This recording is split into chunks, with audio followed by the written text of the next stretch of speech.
guys, welcome back to the channel. I'm so glad you're here. Today we are joined by Ginny. She's decided to sit on my lap. Don't know how long that'll last, but here we are. So in today's video I'm going to teach you guys how you can protect your energy from all things negative, evil, whether that is curses, bad luck, family members that you feel like you don't really want to talk to, but at the same time you've kind of got to because they're your family members, and all that good stuff.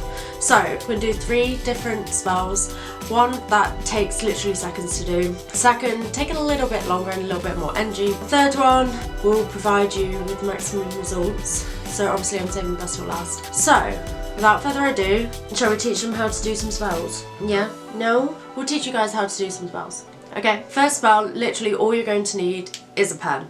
I don't really recommend using Sharpie because you will be doing it on your skin. So if you have anything like skin safe pens, or if you don't mind using a Sharpie, that's completely fine, I don't mind. Eyeliner or anything like that that you can draw with on your skin, that's all you're going to need. So we're going to be using the Enquiries rune. Enquiries rune is part of the Elder Futhark runic alphabet, which relates to Norse paganism and all that sort of stuff. So if you didn't know, I'm Norse pagan, and you can use other runes or anything like that that you resonate with, but this is the one I resonate with most and what has worked for me countless times. So what you're going to do is on your right wrist, you're literally going to draw the Enquiries rune on your wrist. So the idea of this is that as you're going about your day-to-day life, you have got this protection rune protecting you from all things negative, whether that's bad luck, co-workers at work that you don't really want to deal with.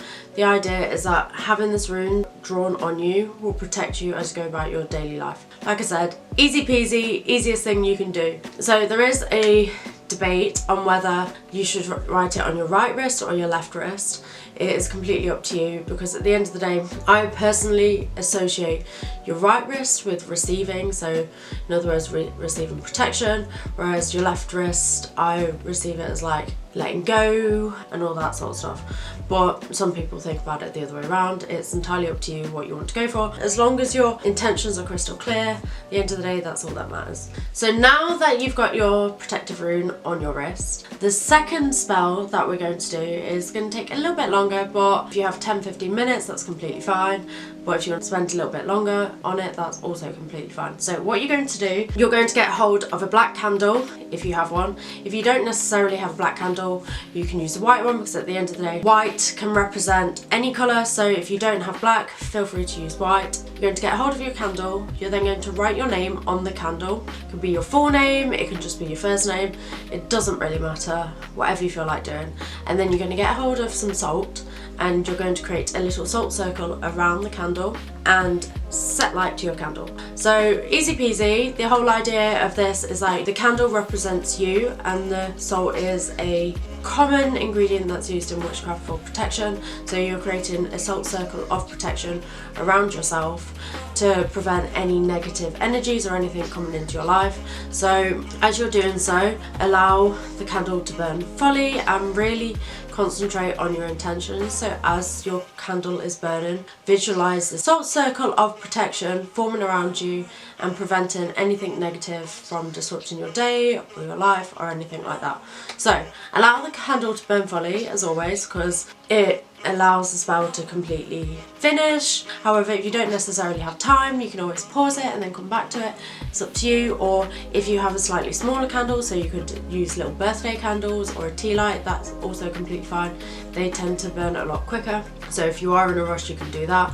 But if you feel like you have all day and you want to dedicate the whole entire day to that protection spell, you can get a big massive candle and do it that way instead. Okay, so the last spell obviously is going to be a spell jar. Spell jars are absolutely perfect for carrying your intentions around with you when you're on the go. So creating a protection spell jar that you can carry around with you on a daily basis is the ultimate way of protecting yourself from any negative energies or anything like that.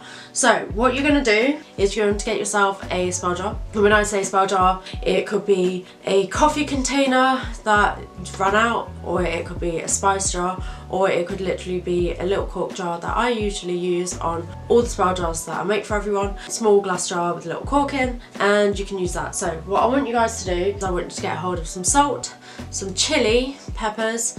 It can be dried chili, it can be chili flakes, whatever floats your boat. Just make sure when you're handling it, because last time I did this I got a chili flake in my eye. It was not fun at all in the slightest. So salt, chili, a little bit of kitchen sage, garden sage, whatever you want to call it. I want you to also get some black pepper, and if you have a pen and piece of paper, that will also be great, because we can write our intentions on that and then put it into the spell jar as well. Before you start putting any of your ingredients in, I want you to get your spell jar. If you have any incense or anything, you can give it a quick cleanse. If not, you can just run it under the tap to make sure there's like no lingering energies that you don't necessarily want in there. On your piece of paper, I want you to write your name and the Enquiries rune that we used earlier on in the video, as that represents protection. So I want you to write it on a tiny piece of paper, put it into the spell jar, and as you're doing so, visualize yourself becoming more and more protected from any negative energies that may affect your life. And then after that, I want you to add each ingredient. You can think about the properties of the ingredient as you're doing so, or you could literally just think of the idea of protection. Once you've added them all in together, I then want you to get hold of a candle. It can be any kind of candle, preferably white or black, as they can represent protection. As you're doing so, I want you to melt the candle over the top of the cork jar, sealing it shut. If you have a spice jar or anything like that has a screwed lid, you don't necessarily have to do this part. You can if you want, it's entirely up to you. It doesn't really affect it, but if you've got something like a corked jar, then sealing it is a very good idea. Okay, so once you've created your protection spell jar, it's entirely up to you what you want to do with it now. You can carry it around with you on your person, so literally in your pocket or in your bag as you go about your day-to-day life. You could put it under your pillow, you can meditate with it, you can literally use the spell jar however you want. There's a variety of different ways. Whatever your gut feeling and intuition is telling you to use it, do it that way. At the end of the day, it is your spell jar and you can work with it however you want. The only thing I would say is maybe not chucking it in a dark corner and forgetting about it is the best way, because when it comes to manifestation, it's all about repetition and having a visual reminder that this thing you're trying to manifest is going to come true. So having it near you where you're going to see it on a regular basis or carrying it with you is the best form of protection. Okay, so they are your 3 ways of simple and easy protection, protecting yourself from all things negative energy, evil forces, anything like that. If you don't necessarily want to make a protection spell jar yourself, I do have them available on my website, and I do make them to order for that specific customer.